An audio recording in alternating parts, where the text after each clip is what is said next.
board. Mr. Moore. Yes, Mr. Chairman. This book is not a religious book. It's not a political science book. It's a biology book. And we've heard from any number of experts in the field of biology today. Mr. Skipper's report is contradicted by 130 of his colleagues who are teachers of biological sciences, entomology, genetics, and importantly religion and philosophy, horticulture, any number of disciplines represented in the 130 people who were faculty members at Clemson who repudiated Mr. Simpson's critique. My wife's a biology teacher. She's in her 40th year of teaching. She teaches advanced placement biology. She uses this previous edition of the book. She thinks this is the absolute best book that there is out there for the teaching of her biology students. The review panel is eminently qualified and has spent many hours in this project. I agree with Mr. Hubbard and Mr. Barber. Why in the world are we questioning the people who we gave the duty to review this book? I know we have final and ultimate authority, but to narrow it down to such fine questions. If you took Tommy Bowden's book on football and Steve Spurrier's book on football, undoubtedly you'd find something you disagree with either one of them. But every book is going to have things you agree with and disagree with. That's why you have a teacher in the classroom to assist the students in their investigation and in their attempts to find the truth. I'd call for a question on this matter. I'm going to recognize Mrs. Disney, and we'll correct you, Mr. Skipper, and not Mr. Simpson.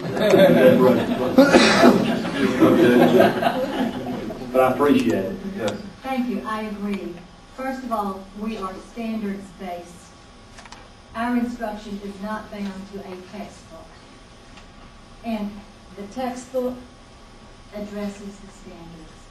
The 11 teachers who looked at that textbook said it is standards-based. If the classroom teacher would like more research into evolution, let them go for it. Because the more we study evolution, the more we're going to have questions. And we want our kids to question. That's why we're the greatest nation in the world. Because we have taught our students to question and not to just accept something blindly. Along with you, I think we need to move on, accept these textbooks, as the 11 people have said, and let the classroom teachers do their jobs. Okay. Is there any other discussion? Dr. Blackwell, I'm sorry. Thank you, Mr. Chair. You know, my background has pretty much been in science, and of course, as a conservative, I have my beliefs. But I was kind of concerned about this, and for the people on the board that know me, for me to say that I really didn't know how I wanted to deal with this might be a shock, because I'm still sitting here right now struggling in my gut which way to go on this. And when we want to have it pure science, which was my life in school, that's what it's supposed to be for. The science classroom is supposed to be science. So at first I was kind of siding with pretty much the people saying let's approve the book and move on. But the little torture in my gut is when you want to keep it as pure as you can keep it, you want to keep the extremes of both sides out of the classroom. And so I'm wondering if on the other side, there's an intent to try to politically indoctrinate. I'm not saying Dr. Miller tried to do that, because I'll be the first to say I haven't read the book and read it. So it's not fair for me to sit here and give some critique. But I'm just trying, I understand the sincerity of Charles. I know he's a man of integrity and dedicated, and I could never imagine me disagreeing with him on anything.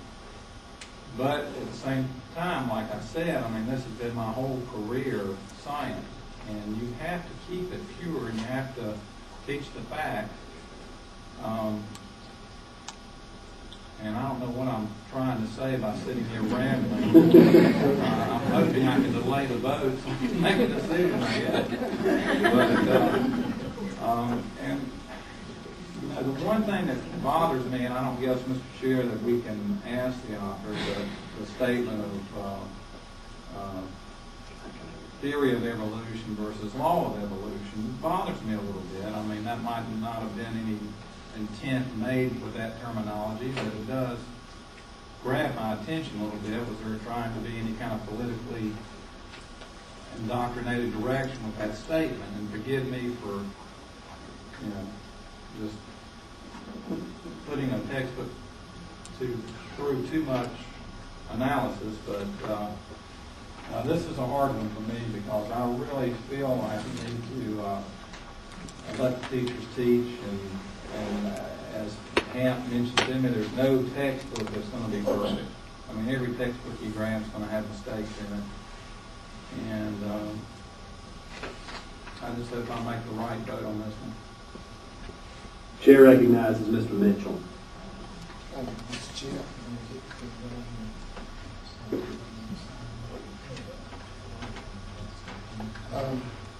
You know, we talk about helping students, and I think that's so.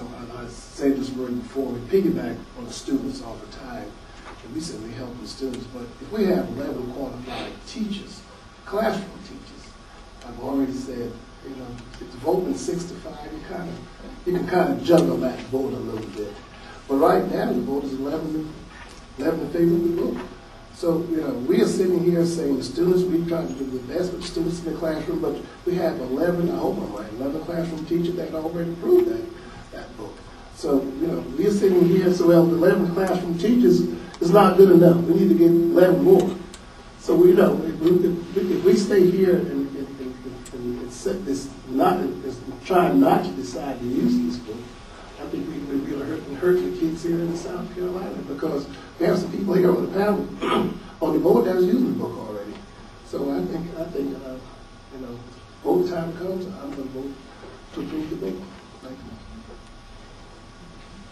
you. Chair recognizes Mrs. McGuire. This is just a point of clarification.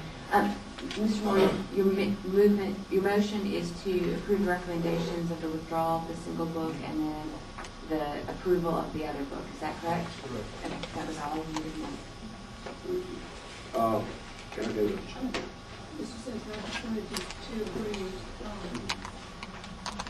excuse me, I just wanted to agree with.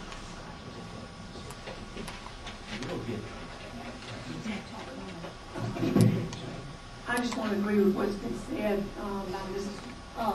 DeBard and by Mr. Hubbard, and also Mr. Mitchell. I believe we have trusted 11 people to make the right decision, and I spent a lot of time yesterday meeting with high school teachers, and I will tell you they're up in arms that we are up here micromanaging curriculum items, and that they feel like that they have definitely put a lot of time in. So I definitely will vote in support of the book. All right, Chair recognizes Mr. DeBar. We'd much prefer we spend all the time talking about high school dropout. I don't hear that. But Dr. Blackwell raised some interesting points, and seems to be have some questions. Is it possible for you asked whether the author was trying to do something politically with your book? Is it possible to allow the author to speak to that? I'll appreciate that. If you allow, that's right. But the author can address only the question at hand, nothing else.